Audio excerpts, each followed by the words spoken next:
Bonjour à tous, nous allons voir comment gérer les événements dans MyClub. Avant de pouvoir ajouter un événement, il va falloir déterminer quel type d'événement on veut créer. C'est ici que ça se passe.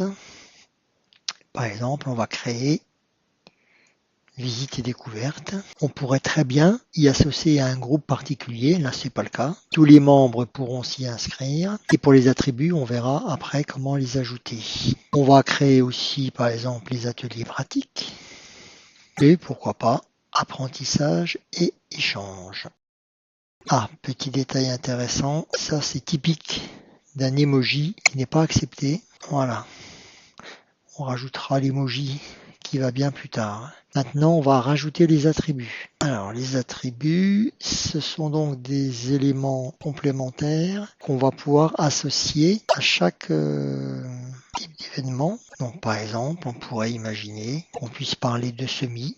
Voilà, on ajoute un certain nombre d'attributs. On leur met aussi des couleurs. Bon, l'idée, c'était par exemple de mettre un camailleux de couleurs pour des types d'événements de la même famille. On sélectionne et on écrit. Et après, on va revenir ici et on va dire que par exemple, pour les visites et découvertes, on va pouvoir y mettre les attributs visite de mon jardin ou visite d'un jardin public. On enregistre. Pour les ateliers pratiques, par exemple, ça sera la taille des fruitiers et les semis. Voilà. Donc on a créé nos types d'événements et on voit les attributs qu'on leur a associés. On n'est pas obligé d'associer des attributs.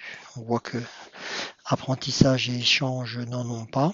Et si on voulait créer un type d'événement réservé à un groupe particulier, on verrait ici le nom du groupe apparaître. Nous allons maintenant définir les besoins qu'on peut associer aux événements. Il suffit d'ajouter tout d'abord des types de besoins. On peut avoir besoin de boissons, on peut avoir besoin de matériel, on peut avoir besoin d'intervenants. Pour chacun de ces types de besoins, on va pouvoir définir des besoins. Par exemple, pour la boisson, on peut très bien avoir besoin d'eau, un petit emoji et le nom. Un point important, c'est est-ce que ce besoin est fonction du nombre de participants? A priori, oui, puisque là, l'eau, plus il y a de participants, plus il en faudra. On peut aussi avoir besoin, par exemple, d'un intervenant qui serait chargé de la logistique. Donc on voit que tout ça, c'est libre, hein. C'est vraiment dépendant de votre association, ce que vous voulez faire. On peut avoir besoin de matériel, par exemple. Ça revient souvent dans les associations, le covoiturage. On peut avoir besoin de chaises, on peut avoir besoin d'une sono. Pour le coup, là, c'est pas en fonction du nombre de participants. Voilà. Donc là, c'est un petit exemple. Les cas réels sont beaucoup plus fournis, évidemment. Le point important à retenir, un besoin peut être unique pour l'événement, comme une sono, ou peut dépendre directement du nombre de participants, comme par exemple les chaises.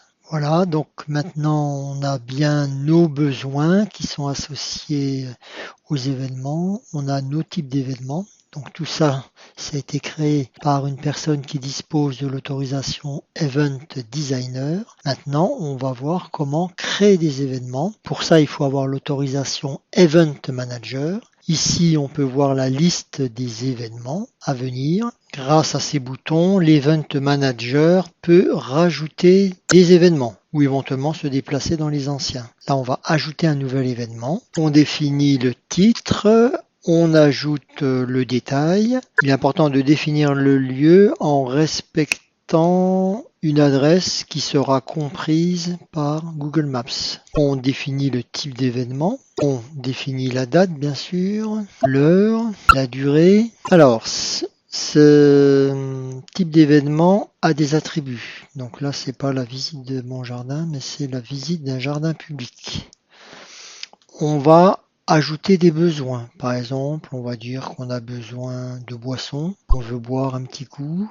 On a besoin peut-être de faire du covoiturage et je vais prendre également une sono, histoire d'avoir un événement qui ne soit pas lié au nombre de personnes. Voir la différence. Et là, on voit que pour cet événement, comme c'est pas lié au nombre de personnes, on peut définir le nombre de sonos qu'on veut. Ici, bien sûr, nous n'en voulons qu'une. On peut indiquer qu'il y a un nombre limité. Au-delà de 10 inscriptions, il ne sera plus possible de s'inscrire à cet événement. Si on laisse à 0, comme c'est marqué, c'est illimité. Et là, on va pouvoir envoyer des invitations à des personnes qui ne sont pas membres du club grâce à cette option. Voilà. L'événement est créé. On voit la couleur de l'attribut. On a dit que c'était la visite d'un jardin public. On voit le jour, l'heure, etc.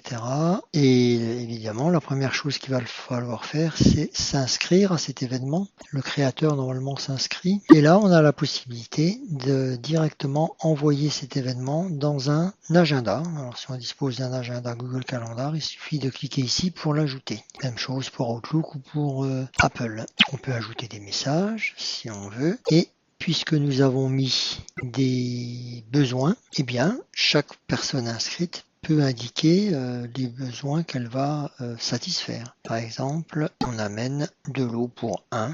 Puisque on vient avec sa voiture, on peut dire qu'on a par exemple 5 places. On valide et on va amener la sono. Voilà, donc là on s'aperçoit que tout est pourvu, on est à 100%. Et si on revient sur la liste, on voit qu'il y a une personne inscrite sur 10. Le petit bonhomme là, c'est pour dire que ça correspond à la personne connectée. Donc je suis inscrit à cet événement. Voilà, maintenant on se connecte avec un nouveau compte. On va s'inscrire sur le même événement. On voit qu'il y a déjà une personne d'inscrite. Tous les besoins sont pourvus. On s'inscrit. Alors là, évidemment, comme la personne a amené de l'eau pour elle-même, si moi aussi je veux boire, il va falloir que j'amène mon eau. Et donc, si on retourne, on voit qu'on est deux et je suis moi aussi maintenant inscrit puisque le petit bonhomme apparaît ici. On voit que pour cet événement, il n'y a aucun message. On désire laisser un petit message. C'est ici que ça se passe. Il suffit d'écrire un message et de l'envoyer. Et maintenant, on voit qu'il y a un message. Si on change d'utilisateur, cet utilisateur voit qu'il y a un message. Il en prend connaissance et il peut répondre au message, tout simplement. Imaginons que l'événement ne puisse avoir lieu. Il va falloir l'annuler. Eh bien, on va le supprimer. Et à partir de ce moment-là, il est barré. On ne peut plus rien faire d'autre que se désinscrire si on le souhaite. Le créateur va se désinscrire pour bien noter que l'événement est annulé et surtout, il va envoyer à la liste des inscrits, donc ici une personne, que l'événement a été annulé. Donc là, le type de message est forcément annulé, tous les inscrits, et on envoie.